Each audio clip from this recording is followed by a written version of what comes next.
ভূমি উচ্ছেদ প্রতিরোধ কমিটির পক্ষ থেকে বৃহস্পতিবার দুর্গাপুরের সিটি সেন্টারের মহকুমা শাসকের কাছে ডেপুটেশন জমা দেওয়া হয়। দুর্গাপুরের ডিভিসি ডিটিভিএস এলাকার বস্তিবাসীরা এদের মিছিল করে এসে তাদের পুনর্বাসনের দাবিতে মহকুমা শাসকের দ্বারস্থ হন। তাদের দাবি, ডিভিসি তাদের নতুন কারখানা সম্প্রসারণের জন্য যে সকল বস্তিবাসীদের উচ্ছেদ করার নোটিশ দিয়েছেন তার কোনো পুনর্বাসনের ব্যবস্থা এখনো পর্যন্ত করেনি কর্তৃপক্ষ। এমতাবস্থায় প্রতিনিয়ত কারখানা সম্প্রসারণের কাজ চালাচ্ছে কর্তৃপক্ষ এবং গৃহহীন হওয়ার আশঙ্কায় রাত কাটাচ্ছেন হাজার হাজার বস্তিবাসী। অপরদিকে বিজেপির বিরুদ্ধে তোপ দেগে বস্তিবাসীদের অভিযোগ, বিজেপি বিধায়ক এবং সাংসদ তাদের পাশে দাঁড়ানোর প্রতিশ্রুতি দিলেও সেই প্রতিশ্রুতি রক্ষা করেননি, বরং তৃণমূল নেতা বিশ্বনাথ পাটিয়াল এবং মতুয়া সম্প্রদায়ের নেতা সঞ্জীব কুণ্ডু এবং মমতা বালা ঠাকুরকে তাদের পাশে পেয়েছেন বলেই দাবি তাদের। পশ্চিম বর্ধমানের দুর্গাপুর থেকে নিমাই দাসের রিপোর্ট, বাংলা এমজি নিউজ। আমাদের কোনো নেতা কোনো পলিটিশিয়ান কেউ সাপোর্ট করছে না। আজ আমাদের নেতা নিয়ে ওনারা এত বড় হলেন আর আমাদেরকে বলছে তোমাদেরকে আমরা বিচ্ছেদ করে দেবো, আমাদের পুনর্বাসন চাই।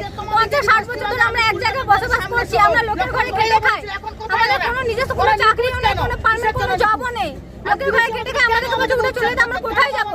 আমাদের কোনো টাকা পয়সা নেই, কোনো চাকরিও নেই যে আমরা অন্য কোথাও গিয়ে ঘর বানিয়ে থাকবো। আমরা এতদিন ধরে এখানে বসবাস করেছি, ওনাদের ঘরে বাসন ভেঙে চাই, আমাদের কাছে উঠে চলে যেতে, তো কোথায় যাবো আমরা? ওনাদের কাছে একটাই দাবি যে ওনারা আমাদের পুনর্বাসনের কোনো ব্যবস্থা একটা করে দিক, না করে দিলে আমরা বসে ছাড়বো না।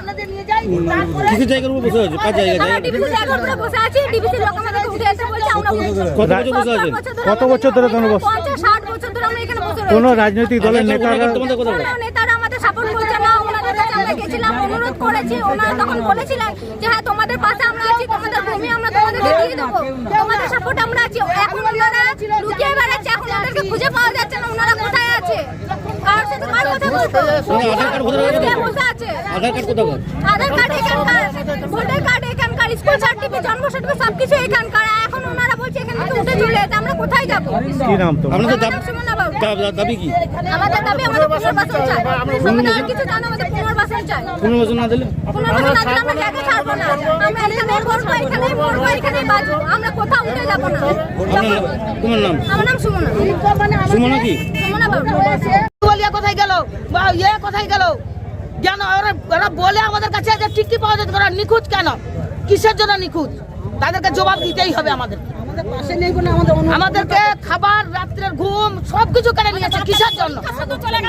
তৃণমূলের কোন নেতারা গিয়েছিল? কোন নেতার কোনো টিকটি পাওয়া যায় না। এখন কেউ যাচ্ছে না, ঝুপড়ি উঠাবে বলে কেউ যাচ্ছে না। আমার নাম জয়া যাদব। আর আমরা কোনো মতো ছাড়বো না, আমরা ছাড়বো না, আমরা কোনো মতে ছাড়বো না, যে যাই হয়ে যাক, কিন্তু আমরা কোনো মতে ছাড়বো না। ডিবিসি কর্তৃপক্ষ কি বলছে আপনাদের? ডিবিসি কি বলছে? কি বলছে? ডিবিসি এখন কিছু বলে না। এখন কিছু বলে নাই। ওদের কাজ চালু করেছিল, বাউন্ডারি চালু করেছিল, কিন্তু আমাদের এই মিটিং মিছিল দেখে পরে ওরা এখন কদিন কাজ বন্ধ রেখেছে। তারপর আমাদের এতদিন ধরে আজকে আমাদের ছেলে পেলে এইখানেই সব কিছু হয়েছে, ভোটার কার্ড, আধার কার্ড, যত নৌকার ভোট এইখানেই দিচ্ছি। ছেলে পেলে আমাদের বড় বড় হয়ে গেল, তাদের বিয়ে শাদী হয়ে গেল, আমাদের বাপ দাদা চলে গেল এই জায়গা থেকে। এখন ওনের দরকার পড়েছে, বলছে জায়গা আমার দরকার আছে। তো আপনার জায়গার দরকার আছে, আমাদিকে আপনারা জায়গা দিয়ে দেন, আপনাদের প্ল্যান্ট করুন। আপনারা প্ল্যান্ট হবার মানা নাই, আপনারা প্ল্যান্ট করুন, কিন্তু আমাদিকে একটা কিছু জায়গার ব্যবস্থা করে দেন, তারপর আমরা প্ল্যান্টের জায়গা ছেড়ে দেব। আপনার নাম? স্বপন বাদ্যকর। আমরা ডিবিসি ডিটিপিএসে যে সমস্ত বস্তিবাসী আছি প্রত্যেক জনকে আমরা সাথে এখানে নিয়ে এসেছি। আমাদের এটাই ডেপুটেশন যে ডিবিসি ম্যানেজমেন্ট যে অকথ্য অত্যাচার গরিবদের উপর করছে, শিল্পের নামে শিল্পের নামে যে অত্যাচার ডিবিসি আমাদের গরিব মানুষ, বস্তি মানুষের উপর করছে, তার বিরুদ্ধে প্রতিবাদে সরব হয়ে প্রত্যেক মানুষ এখানে এসেছে। এবং এসডিএম স্যারকে আমরা জানিয়েছি যে এই অত্যাচার যেন ডিবিসি ম্যানেজমেন্ট দিনের পর দিন না করে। তারা দিনের পর দিন পাঁচিল করার নামে, শিল্পের নামে গরিবদের ঘর ভাঙার চেষ্টা করছে, ইলেকট্রিক লাইন কেটে দিচ্ছে, জলের লাইন কেটে দিচ্ছে, সামনে এইচএস পরীক্ষা এখন রানিং চলছে, তার মধ্যে এরা অকথ্য অত্যাচার করছে। এবং যেহেতু আমরা সামনে আছি, তাই আমাদেরকে প্রত্যেকটা মুহূর্তে দিনের পর দিন থ্রেডিং করছে যে আমাদেরকে জেলে ঢুকানো হবে, তোমাদেরকে গাঁজার কেস দেওয়া হবে, তোমাদেরকে রেপ কেস দেওয়া হবে, তোমাদেরকে রড চুরির কেস দেওয়া হবে, তোমরা সরকারি সম্পত্তি ধ্বংস করছো, এই জন্য তোমাদেরকে। এতদিন আপনাদের যে আন্দোলন সেটা অরাজনৈতিক ছিল, আজ থেকে দেখা যাচ্ছে হঠাৎ করে রাজনৈতিক নিয়ে এসছো তোমরা, তৃণমূলের সমর্থনে আন্দোলন করছে।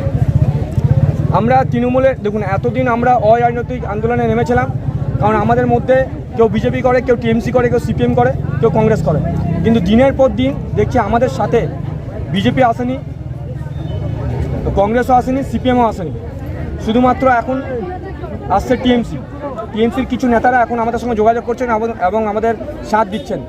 তাই আমরা টিএমসিকে সাথে নিয়ে চলছি, কারণ বিজেপি আলুওয়ালিয়া আর লক্ষণ গুরুই আপনাদের টিভির মাধ্যমে, আপনাদের চ্যানেলের মাধ্যমে বলেছিল যে বস্তি উচ্ছেদ হতে গেল সবার আগে আমরা বুলডোজারের তলে নামবো।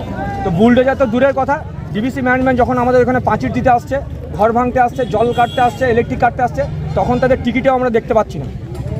তাহলে আপনাদের আন্দোলনের রাজনৈতিক রং লাগলো? হ্যাঁ, আমাদের আন্দোলনের রাজনৈতিক রং লেগেছে। কোন নেতা সাথে আছে তৃণমূলের?